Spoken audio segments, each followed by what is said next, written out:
Hello everyone, अगर आपने इस सीरीज़ के पिछले एपिसोड्स को नहीं देखा है सो आई सजेस्ट कि पहले आप उन्हें देख लें, जिसका लिंक आपको मेरी वीडियो की डिस्क्रिप्शन बॉक्स में मिल जाएगा।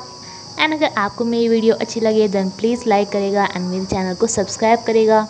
एपिसोड की शुरुआत में जब साउसी की आंखें खुलती हैं तो ये नर्स से पूछती है कि यहाँ पे कैसे आई, एंड नर्स इसे बताती है कि वो तुम्हारा बॉयफ्रेंड ही होगा, क्योंकि वो तुम्हारी बहुत ज़्यादा केयर कर रहा था। पूरी रात बस यहीं पे तुम्हारे साथ बैठा रहा एंड तुम्हारे लिए फ्रूट्स वगैरह रख के गया है। ली घर आके देखता है तो मिस शांग अपने पापा के साथ मिलके ली के पापा का बहुत ज़्यादा मस्का लगा रही थी, जिससे खुश होकर ली के पापा तो ली से इसकी शादी के बाद भी इससे करने लगते हैं। लेकिन ये कहता है कि अभी कंपनी में बहुत सारी प्रॉब्लम्स हैं तो मैं तो शादी के बारे में सोच भी नहीं सकता। शाउस अपनी दवाई के बिल्स देने जाती है, लेकिन इसे पता चलता है कि इसके बिल्स तो पहले से ही पे हो चुके हैं। इसकी फ्रेंड शीकी भी इसे आके कहती है कि वाह, मुझे नहीं पता था कि तुम्हारे बॉस इतने काइंड भी हो गए जो तुम्हें यहाँ पर लेकर आए। लेकिन इसका बॉयफ्रेंड कहता है कि मुझे बताया उनका दिल बहुत ज़्यादा अच्छा है, बस वो इतने ज़्यादा खड़ूस इसलिए हो गए क्योंकि उनकी मॉम उन्हें बचपन में ही छोड़ के चली गई थी। पैसे बचाने के लिए अब शाओसू किसी और ट्रांसपोर्ट की बजाय साइकिल से ऑफिस जाना स्टार्ट कर देती है। एंड जो लई ने इसके मेडिकल फीस डिपॉजिट कराई थी ये इन पैसों को वापस लौटाने आती है। लई इसे मना भी करता है कि ये तो तुम्हें कंपनी में चोट लगी थी इसलिए कंपनी की तरफ से है, लेकिन ये इससे कोई भी पैसे ऐसे लेना नहीं चाहती थी। अब इस कंस्ट्रक्शन साइट को छोड़ के ये अपनी पुरानी वाली जगह पे आ जाती है, जहाँ पे सभी इसे देख के काफ़ी खुश होते हैं, लेकिन मिस जियांग इसे बुला लेती है एंड इसे कहती है कि मैंने सुना ली तुम्हारा काफ़ी ख्याल रखना है, बट ये मत भूलो कि वो सिर्फ इसलिए कर रहा है क्योंकि तुम उसके बेस्ट फ्रेंड की गर्लफ्रेंड थी। एंड अपनी भड़ास निकालने के लिए इसे बहुत सारे डिज़ाइन सिर्फ 3 दिन में कंप्लीट करके देने को बोलती है। शिकी का बॉयफ्रेंड शिकी को अपने पेरेंट्स से मिलाना चाहता था, लेकिन शिकी इसे मना कर देती है कि अच्छा, अगर मैं तुम्हारे पेरेंट्स से मिल ली ना तो फिर वो कल को ही शादी के लिए बोलने लगेंगे एंड मैंने भी शादी वार के बारे में कुछ नहीं सोचा। नहीं, इससे गुस्सा होकर चली जाती है। ली यहाँ पे फिर से ड्रिंक करने आता है, अपने साथ अपने फ्रेंड के लिए भी एक ड्रिंक खरीदता है एंड ये भी काफ़ी ज़्यादा मेहनत से अपने डिज़ाइंस बना रही थी। इसके पास कुछ बच्चों की फ़ोटो थी जो कि जोरांग ने इसे दी थी कि मैं कुछ इन बच्चों को स्पॉन्सर करता हूँ जो कि एक आइलैंड पे रहते हैं। इनके पेरेंट्स नहीं हैं एंड इन्होंने ना ही कभी मुझे देखा, लेकिन मैं तुम्हें लेके इनसे मिलाने ज़रूर जाऊँगा। तभी इस 9 बज जाते हैं एंड इसे इसके बाहर से फ़ोन आ जाता है, जहाँ पे ये चौफर का काम करती है। यहाँ पे इसे लई भी मिलता है जो कि पूरा टल्ली हो रखा था एंड ये इसे कहता है कि अच्छा, तो तुम अब साइकिल चलाने लगी।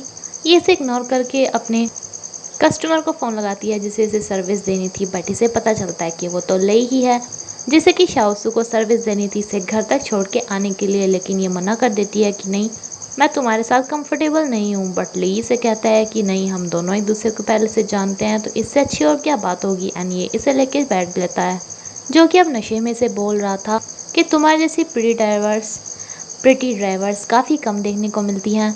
वो तो खैर मैं हूँ, लेकिन अगर कभी तुम्हें मेरे अलावा कोई परवर्ट किस्म का आदमी मिल जाए तो तुम्हें ट्रेनिंग लेनी चाहिए उनसे लड़ने के लिए।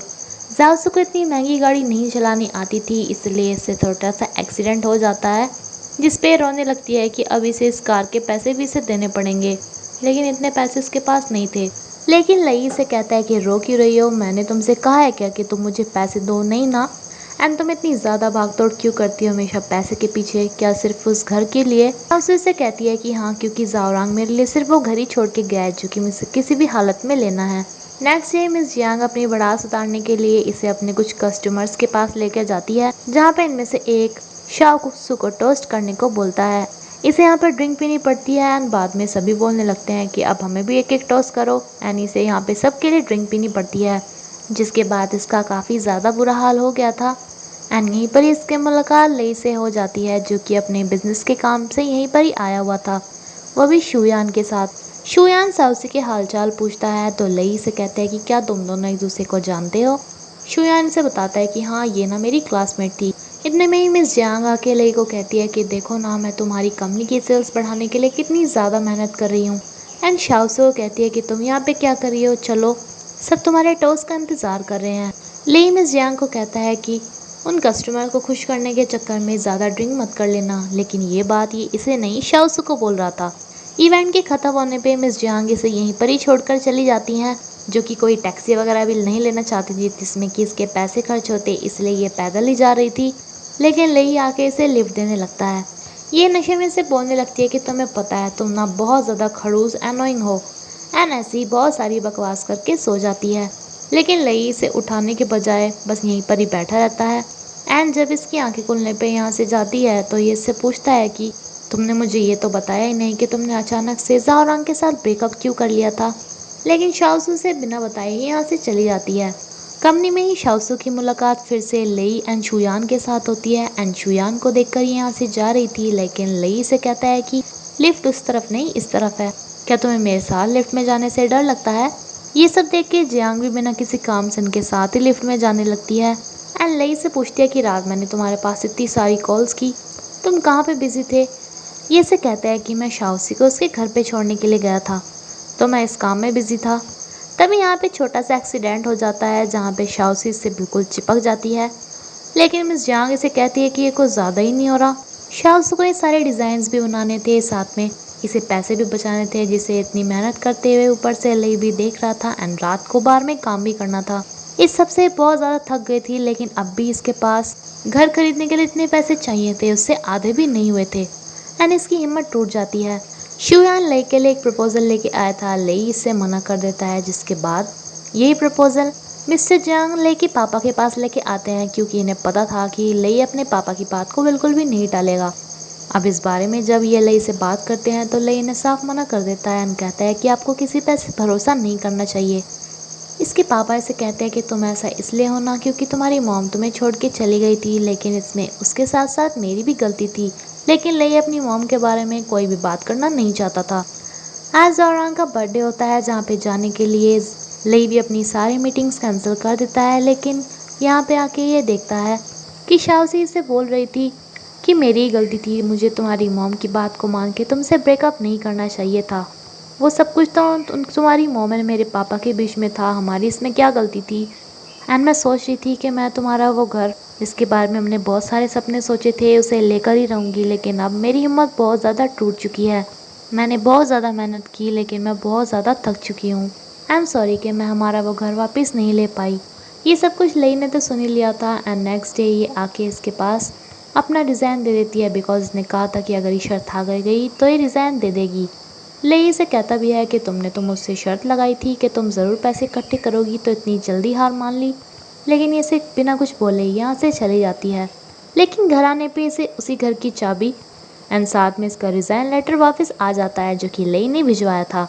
अब ये काफ़ी ज़्यादा खुश होके उस नए वाले घर को देखने के लिए आती है एंड ज़ाओरांग को बहुत ज़्यादा याद करती है।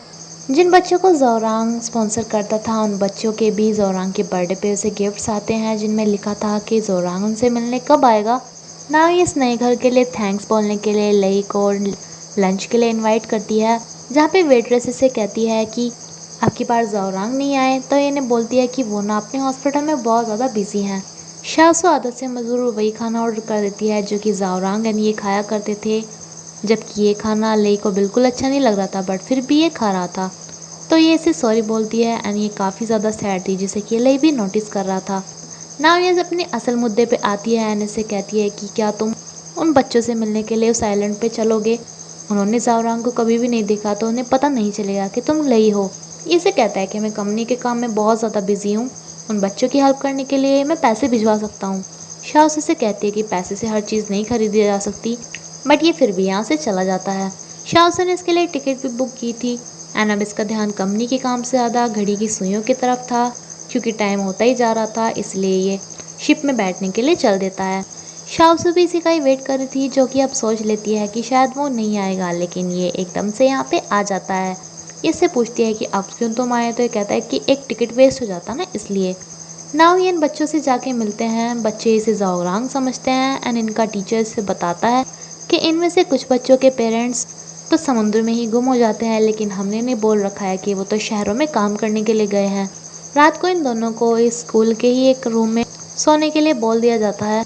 शाओसू तो कहती भी है कि हम बच्चों के साथ ही सो जाएंगे, लेकिन लई को तो बहुत नींद आ रही थी, इसलिए ये तो यहाँ पे पढ़ने को ही राज़ी हो जाता है। शाओसी से कहती कि क्या तुम भी यहीं सोओगे, तो ये कहता है कि तुम्हें क्या लगा कि मुझे बाहर तुम इतनी ज़्यादा बारिश एंड तूफान आ रहा है मैं वहाँ पे सोऊंगा। शाओसी को काफ़ी बुरा लग रहा था कि इतना अमीर इंसान इसकी वजह से नीचे सो रहा है, इसलिए इसे कहती है कि मैं नीचे सो जाती हूँ, लेकिन लई मना कर देता है। रात को इतनी तेज़ बिजली कड़क रही होती है एंड साथ में इसे अपनी मॉम का ही सपना आ रहा होता है, जिससे ये एकदम जाग जाता है। लेकिन ये देखता है कि शाओसू तो इससे भी ज़्यादा डरी हुई यहाँ पे बैठी हुई है, जो कि इससे पूछती है कि तुम्हें अभी कोई सपना आया था ना। तो ये इसे बताता है कि हाँ, मुझे एक वुमन का सपना आया जो कि मेरी फैमिली थी, लेकिन वो मुझे छोड़ के चली गई। ये इससे पूछती है कि कौन थी वो वुमन, लेकिन ये इसके बारे में से नहीं बताता एंड सो जाता है।